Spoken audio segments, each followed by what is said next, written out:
Hi everyone, I'm Kelsey Meehan with Alberta Health Services. I'm here today with Randy Youngman, Regional Traffic Safety Consultant, and we're going to be talking about the new Distracted Driving Law, which recently came into effect across the province.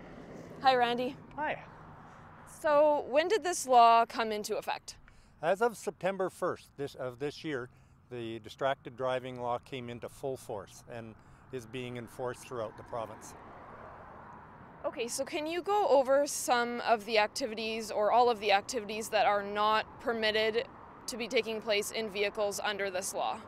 Well, the Alberta's Distracted Driving Law was not just a cell phone law, it's an all-encompassing distracted driving law. So yes, of course, handheld cell phones, handheld electronic devices are illegal, and you can actually get a ticket for just holding the phone in your hand.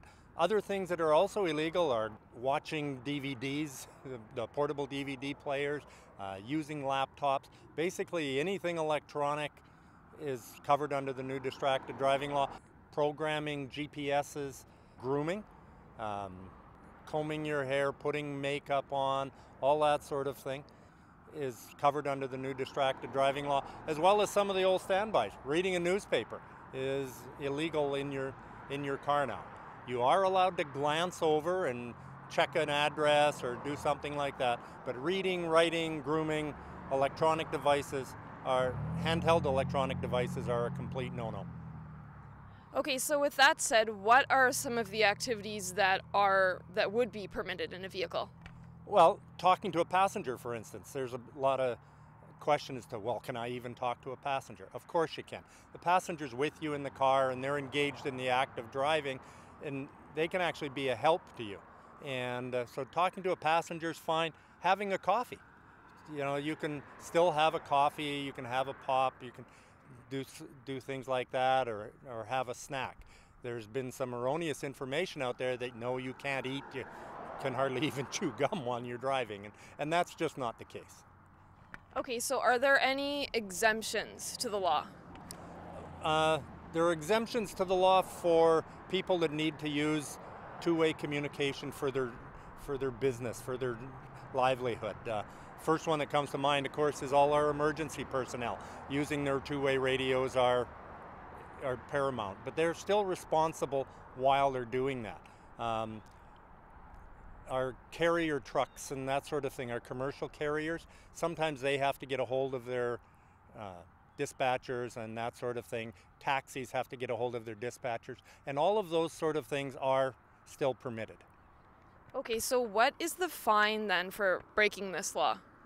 The fine for getting under the Distracted Driving Law is $172, and that's $150 and the victim surcharge already added in.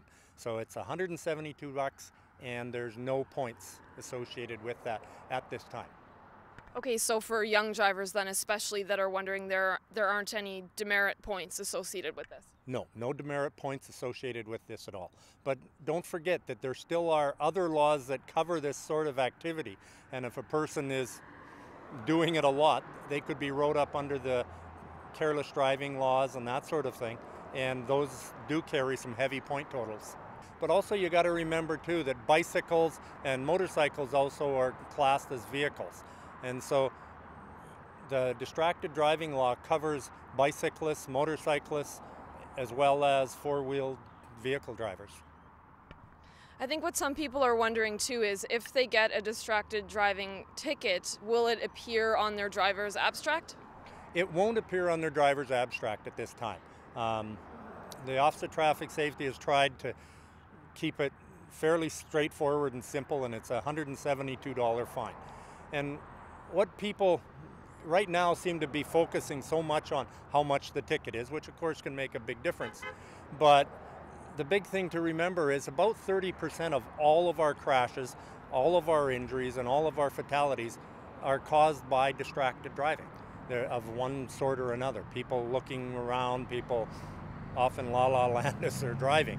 And what the whole law is brought into effect for is to try and get people to focus on their driving and pay more attention to what they're doing in the motor vehicle.